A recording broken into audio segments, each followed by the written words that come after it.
It's probably one of my favorite songs. Who's doing yours? Oh, is he doing? That's good. Probably kind of letting into that apostolic resource. The Lord, in His great wisdom, took a few of His unsuspecting people to start a praise, worship, and prayer ministry in the heart of probably the most idolized false worship city on the peninsula, Port Townsend, where there's a lot of demon worship, and you get to see people walk by and all these kind of weird stuff. But I thought that's a good idea, God. We need some true worship.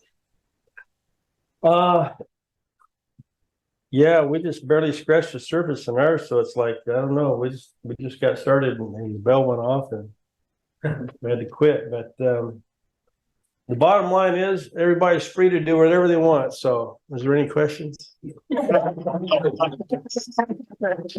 You're all free. You can do, you live in America, you're Americans, you can just do whatever your little heart desires. You and the Lord, and it's all good. Actually, this is the Washington State Constitution, which only applies to people who live in Washington State, but we read this: all political power, which means all of it, right, is inherent in the people, and the government derives their just powers from the consent of the government. That's the target. That's the goal. All political power is inherent in the people. The government only has what we give them. Now, they have assumed all kinds of things, and we're here to rebut all these presumptions. That's what citizenry is all about. So we just briefly, it's as big as the kingdom. The government of the earth is as big as the kingdom government, because that's the mirror of it, and that's what they were trying to implement when they made the Constitution. Was it on earth as it is in heaven? The same level of freedom and creativity and ability to, follow your heart's desire. So the way to keep yourself free is what we look at with the Constitution, because there's all kinds of entanglements, and all kinds of snares and traps of the enemy,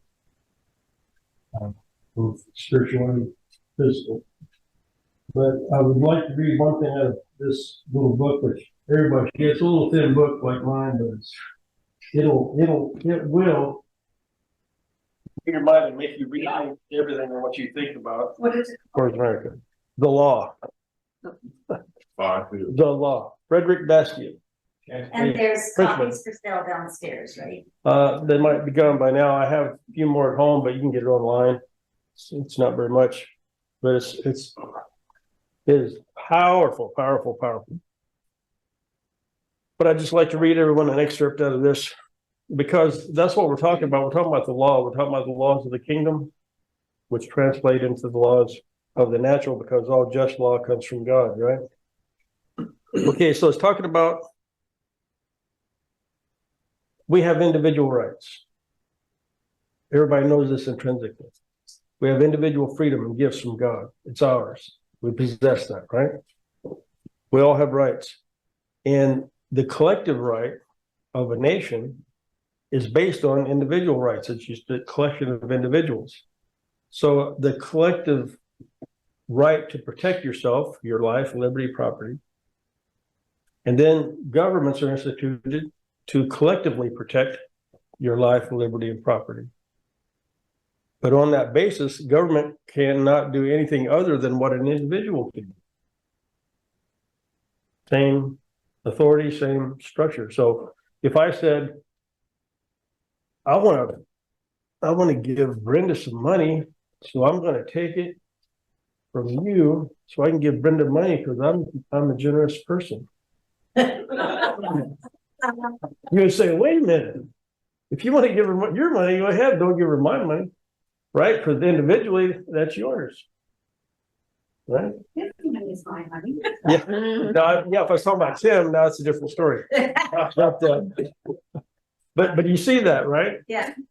The government does that, they don't have any money, they have to get it from somebody.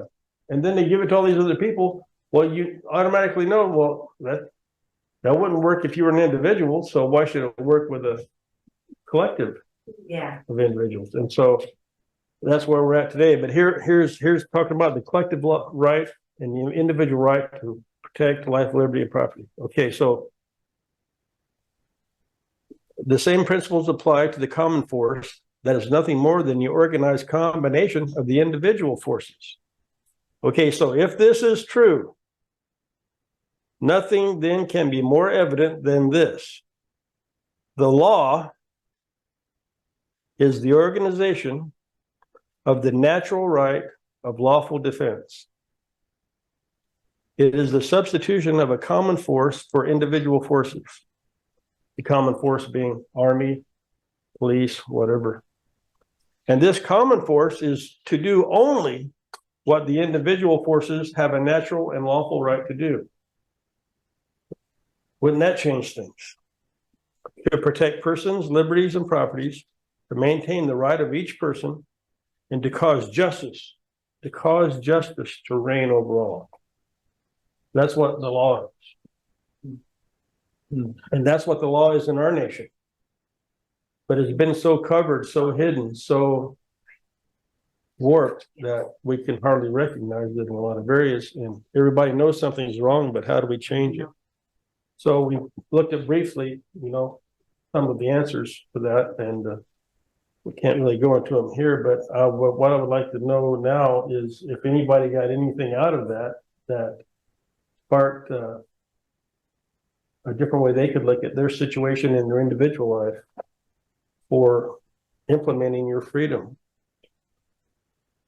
Was it, leading a church, I think kind of learned this through COVID, and of course, some of what you were telling Tim was getting passed down to me. And we never did close our church. Because we found out that we didn't have to. Yeah, that's right. So, and now here's a good thing about local elections. Our county sheriff told our chief of police, because our chief of police went to the county sheriff, what do I do about these renegades? And our county sheriff told our chief of police that I was not elected to police the church. Good answer. So that was the end of the argument. So if I can interject there, our governor knew exactly what he was doing, and our ignorance is what fooled most of us. Yeah. And the sheriffs would not enforce what he said, right? Is that true? Yeah. Well, the thing was, it's like, but however, most people complied because we didn't know, and we want to be lawful word. And part of the reason that I wanted to run the share is because of what he's learned, discovered. And if we go back to the restoration of David's tabernacle, this is what it says: unto us a child is born, unto us a son is given, right? Wonderful Counselor, mighty God, everlasting Father, Prince of Peace, upon the throne of David and over his kingdom, do what? Order it, establish it with judgment and justice. It says, you who hate evil, establish justice in the gates, right? And so this is really important stuff to do, but it takes us to be involved personally. We've not been involved because most of us have been ignorant, so therefore we've been governed by those who have taken our silence as consent. Yes. Yeah, people are the supreme authority. Well, that's why it gets back to the law. When the governor issued that mandate, why didn't he call it a law? Why did he call it a mandate? Because It's not a law. Because he can't make law. It's not a law. Yeah. So if it's not a law, then what does that matter to me? He might as well have been talking to, a bird or something. I mean, But doesn't in our apply. county, he kept us out of, in King County, he kept us out of restaurants, he kept us out of theaters, he kept us out of the mall. I don't think he did. Yeah, he did, because if we were not. That's because business. The businesses Businesses kept you out. complied to keep you out. Yeah. Yep. Now- We found a restaurant. It's a whole. We found two restaurants. It's a whole that- sticky wicket, but the only recourse you have on that is to sue the business owner if they deny you your right to enter the establishment. But I didn't want to scare the business owners because they're between a rock and a hard place. Right. Yeah, there were 7 that got together in our county and sued, you know, and they got negotiated, and I don't know what all happened there. I didn't get to get involved, but I want to make a packet for business owners to be able to get them back on their side of the line. But a business is a public institution, and there is a what would you call a nexus there between the government and businesses that serve the public to protect the public. But I think the only, as far as they could have gone, is to make employees wear masks that are actually employed in the company, not the patrons. Businesses are not medical officers. They cannot make anybody do anything. And so theoretically, the only legal thing that the governor could do was make the businesses have their employees and then wear masks. And people should be free. People are free. I've been giving some thought lately on all this stuff, and I'm not for what they did for crackdowns in different states and all, but I was thinking about a movie just a minute ago that Dustin Hoffman was in, that was a pandemic type of movie where people, I don't know if y'all remember or not, I think it was called Outbreak. Yeah. And a very highly contagious killer disease was spreading across the country where almost everybody was dying if they came in contact with it. So it got me thinking, are there laws on the books of individual states where the state has like a martial law when they can call the shots of what actually can happen just by their judgment of who's in office, of say this pandemic was much more contagious and 50% of the people were dying from it if they got it. Okay, that's a lot more serious than less than 1%. Right. So are there laws in the books like that? Because we're saying, okay, we don't like this, we don't want them coming into church and all that, but we want to have our own rights. But is there a place where our rights are legally overturned by laws in the books, whether it be the state of Washington or from a national standpoint? Yeah. In our covenant, Washington State Constitution, the governor can declare a state of emergency.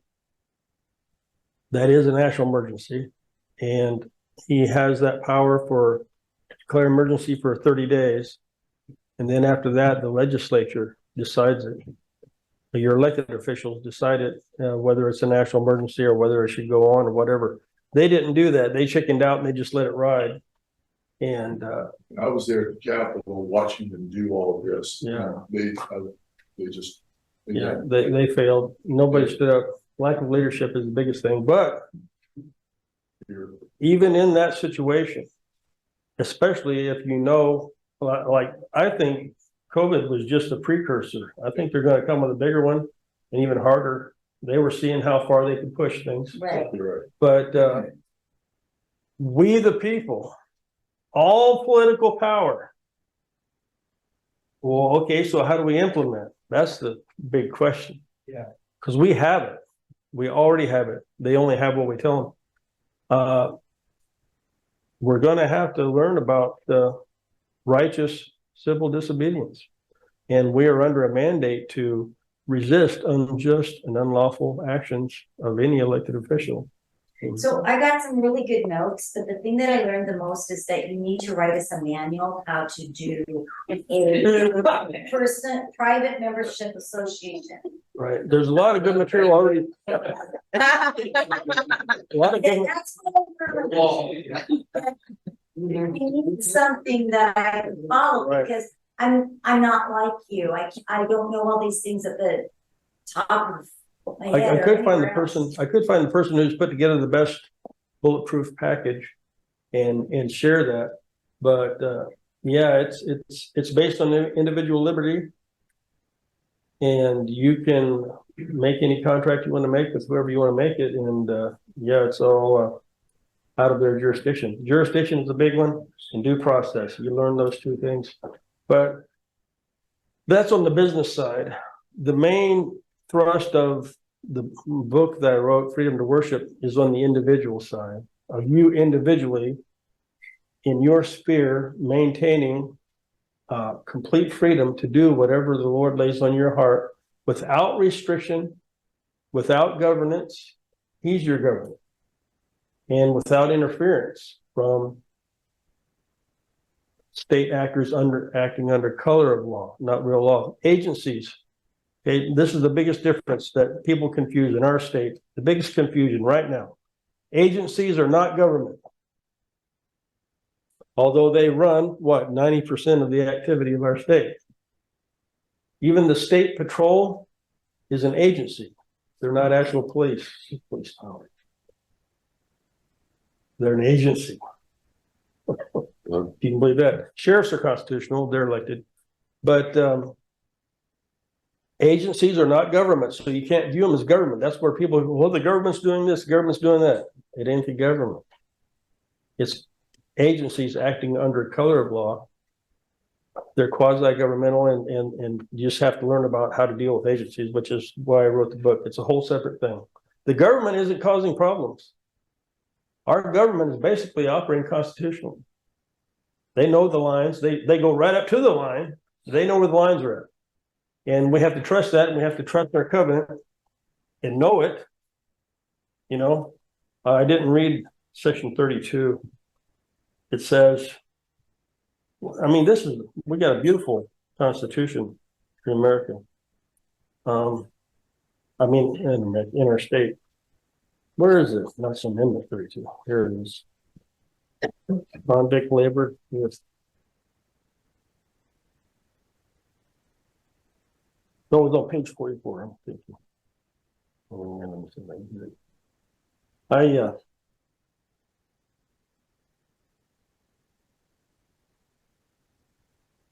Oh my God. Used to know what I'm doing. Anyway, it said, talks about a recurrence to fundamental principles of our nation, or what our nation is founded on. It has to recur. Maybe it wasn't 44. I don't want to misquote it. Anyway, let me see. Use the index if nothing else works. Article, what's in the Declaration of Rights? So Ron, Yes, sir. I want to go back to that, what you said, that the government here has a right to do on pandemics. Mm-hmm. And you said there's a 30-day period. That's in this state. To declare emergency in this state, yeah. And then after the 30 days, that ends, and then the legislature has to decide what to do. So say, and the prophets who are saying this, there's not a lot of them, but there's some who said it years ago and some more recent. That's not to say they're right. That's not to say it's coming soon, but there could be, whether it's a Chinese generated situation, it's man-made and done, it could happen where it's a much more deadly. Yeah. So at what point are we to do civil disobedience on something that's more deadly? Because they're going to say, no, you can't do this, because the people who come out of your church, if they give it to somebody else, you're responsible, and we're going to close your church because you disobeyed us, and we're going to shut your church down with whatever authorities they have. You know, so you see what I'm saying? I'm trying to think ahead on what are our rights of civil disobedience in the state of California. One of the things is to realize they violated a truth that's been around for a long time. And that is, you and me are personally responsible for our health care. Government, until recent history, has never been responsible for their health care. There's a place they play for emergencies and stuff, but even then, it should be in an advisory capacity and things like that to suggest. But for them to force it on you personally, that's just so wrong. It's just like what they've done with marriage and other boundaries that are being violated and stuff. And so there comes a place where we as an individual have to respond. And I would submit the very thing that you have brought up is also one of the reasons why there should be the advent of the house church movement or the micro church movement. Yes. Because that's a way to do that, because that's how we respond to all this. It's like all the churches around us shut down, we opened up. Yeah, and to think that anybody else is going to have more of an interest in your health than you do You already know that there's something wrong with that picture. So amongst ourselves, we would always make the right decision. If we felt we should quarantine for a certain amount of time because we knew what we should do, that's the best choice and that's the best judgment is us. It's in us. It's with us. That's why they left all the power with us. The thing was, is the business owners should have decided for themselves whether they're gonna open or not. Right. You as an individual should decide, am I gonna go out or not, or am I gonna mask up or not? It's really your choice. Constitutional. That's constitutional. Okay, this says, the Constitution is mandatory. The provisions of this Constitution are mandatory on the government. This was given so that to the citizens for us to control the government. It was not given to the government to control us. This was specifically written for us to be able to control people when they get into government. Because they get in there and you know how people are, they run them up. Okay, section 32 of our Constitution says, a frequent recurrence to the fundamental principles of life, liberty, property is essential to the security of individual right and the perpetuity of a free government. Right now, we're in the midst of return to the fundamental principles. Who's really in control, who's in charge, and who isn't. And that's what we need to do it. We need to do it. We're the ones in charge. All political power is in the people. The people have all authority. We are the kings. We delegate authority to certain servants to do certain things for us so that we can live our lives in peace and safety. When they mess up, we should squish them like a bug is what we should do. Boot 'em. Yeah. And one thing I picked up too, again, is politics is always local. It's always local, and the groundswell believers stepping in now. Yes. Because, things are crazy, and actually it's the best time for us to move into these positions locally and in the state. And one big thing is like the local sheriff. Who knew he had all the authority? He or she, huh? Constitutional sheriffs. Elected That's crazy. official. And no one knew. The elected official, they need to be educated too, but because, and that's what the first point was, because of the upheaval that they've created and everything's so shaken up, it has created a tremendous opportunity for the kingdom people to take charge of their local jurisdictions and control them. I mean, great opportunity. I wanted to say, what you said downstairs is that if you go before the magistrate, that you should not plead. Yeah, So I just wanted, Really, right. very important, and most of them that were down there, did you? Now that's making certain assumptions that you have not committed a crime or done any injury to anyone. But if you're dragged in there by some agency, which 99% of the time in our state, that's who's making a charge is an agency, right? And so you have the right to face your accuser, right? So the Constitution says that you can ask the agency for a hearing to determine if they have the authority to make any rule over your life. And they have to give you a hearing to say how they got authority or why they think they got authority to tell you anything. And that creates a record that will go to court and show that the agency doesn't have authority. But they don't want to do that because if they create an official record that they don't have authority, jigs up. So you know what they told me? We're not going to give you a hearing. But by law, if they don't give you a hearing, they have to go away and drop it. They don't want the bad press. Yeah, no, that by law. And press. By law, if they don't give you a hearing, which is the law says, they have to do it. If they don't, they have to drop the matter. And so usually they drop the matter. One time they turned me in and got a warrant and stuff, but that was easy to take care of. You say sheriff's departments are not agencies. No, they're elected. Police departments, which are, say, the police chief is appointed by the city commissioners, and their jurisdiction, Is the they state. say they arrest you, and I say they accuse Carl of stealing a car. I come before whoever it is that's going to do the charge. They can still hold me on bail or whatever, just because they're an agency. I can't say, well, I need a hearing. They said, no, we know you stole that car. Don't give us any of that stuff, Carl. We got you. And so what are my rights about asking for a hearing from an agency like the police department? Well, if you committed a crime, that's a whole different ballgame. You waived the right. But now if we said, well, we're having a meeting here, Carl, and we made a rule. No, let's do it a different way. Okay, let's say if you go to Brenda's, Brenda made a rule. If you come into my house, you can't wear a red shirt. That's the rule. If you come into my house, you can't wear a red shirt. And so then she came in here and said, hey, you got a red shirt on. You can't wear a red shirt. What would you sell her? If I came in her house and she said that? No, if you're here, Here. Yeah, I'm not in your house. no jurisdiction. Oh. This is- That's what you're saying. No, that's a very simplistic thing, but that's what we're saying. You're not in their house, the agency, whatever they're given jurisdiction over or control over. You're not even in, they can't deal with private citizens. They can only deal with public entities. And so if they said, hey, you broke our rule. Well, I don't care. Well, I don't care about your rules. Go. You know, and that's where it's at.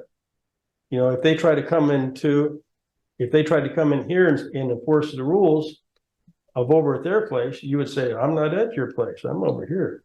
That's the simplistic answer to agencies. I'm sorry. Yeah. So the kingdom of God is the government. Yeah. Jesus didn't come as a religious leader, he came as a government, right? The kingdom is a government. So what's been opposing the kingdom is a religious, political, mammon triumvirate spirit.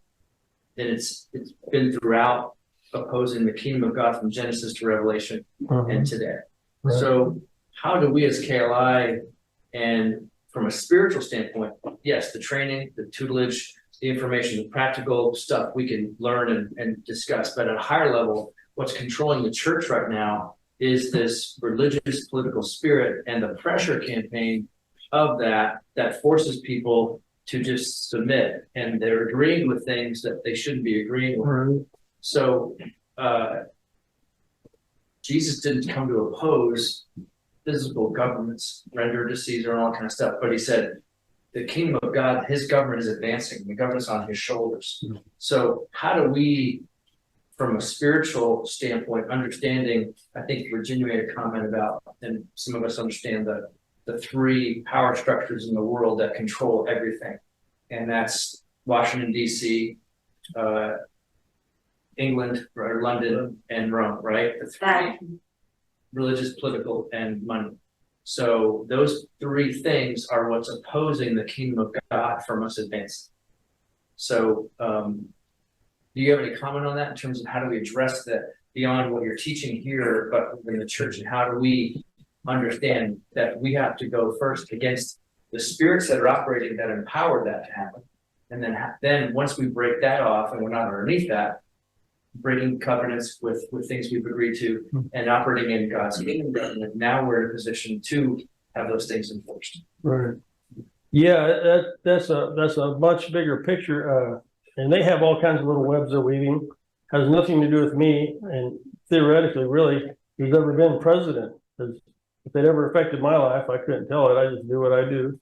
You know, Jesus said, "Love your neighbor as yourself," which is the kingdom law.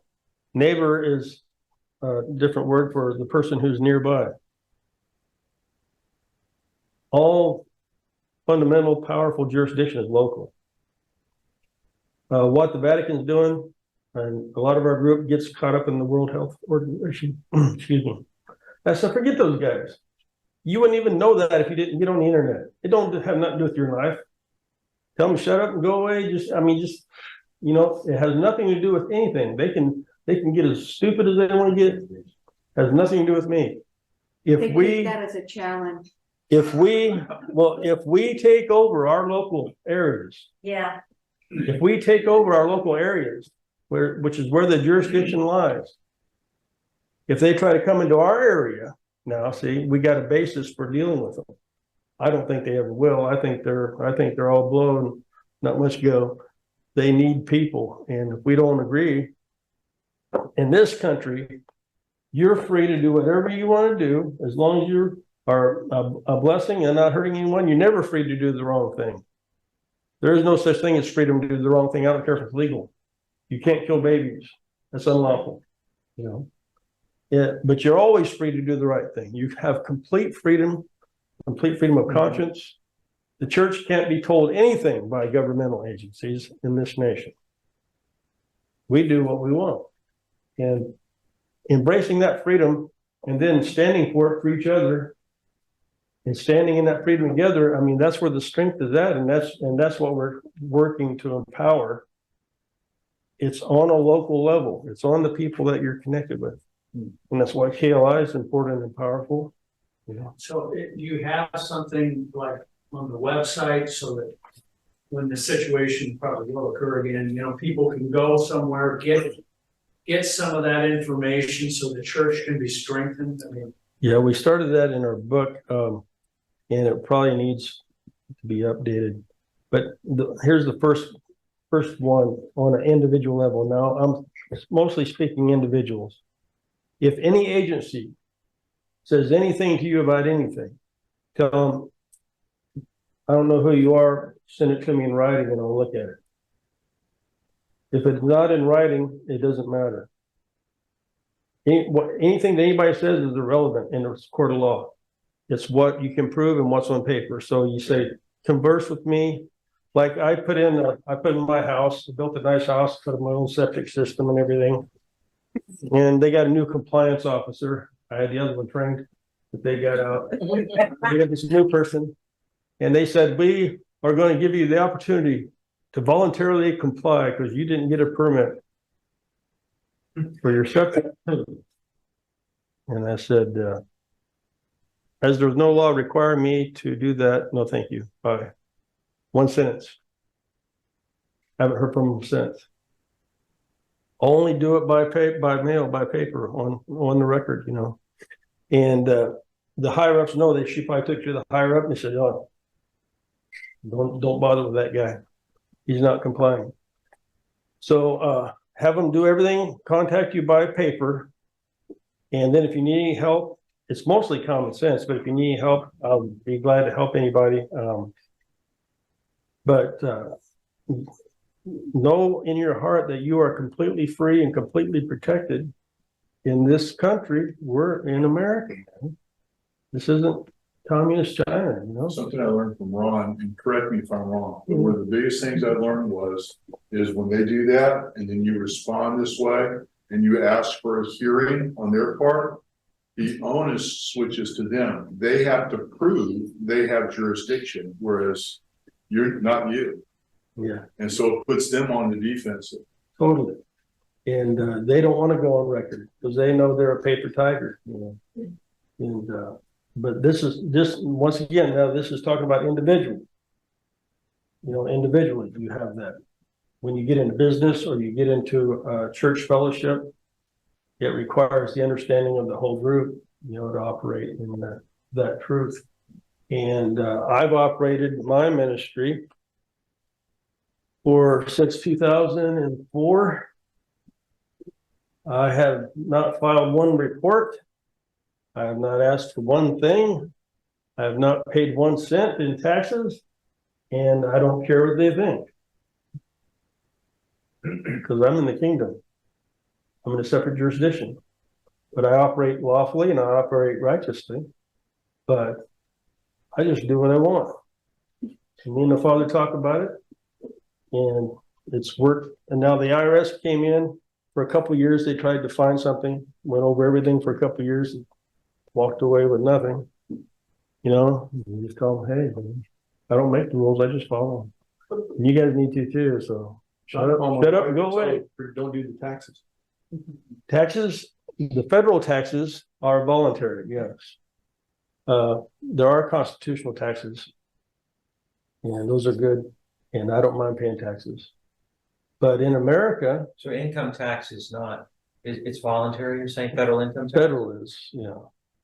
Yeah, And that's Social Security, according to all that's federal and voluntary. that's according to the IRS code, yeah. But everybody volunteers, so, I mean, we want the goodies.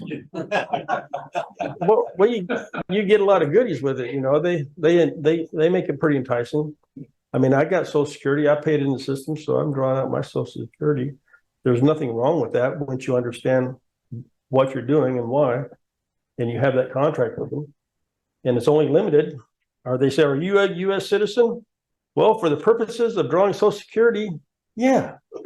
Everything else is off limits. And you can make that designation because you know why? The people are the supreme authority in our nation. That's the way it was set up. This is like asking, is it lawful to beat a Roman citizen without a trial? Yeah, and it does say that if you want to win, you got to strive lawfully. I mean, I believe in the law. I love the law. Are you kidding? We love it. We love the law. We love the Constitution. We love the things God has given us. But we have to stand for it, and all the legal junk that they try to trap people with, that's where it gets bad. Like my friend got thrown into prison for selling garlic to somebody across the state line. Now that seems unjust to me. He's just trying to help. She claimed to be a single mom, gave him a sob story, turned out to be an IRS agent, did a sting on him and threw him in prison for selling garlic. Anyway, food's here, but I love you guys, and I want everybody to stay free, be free, and if you have any questions, I'd be glad to go over it. If any agency is bothering you.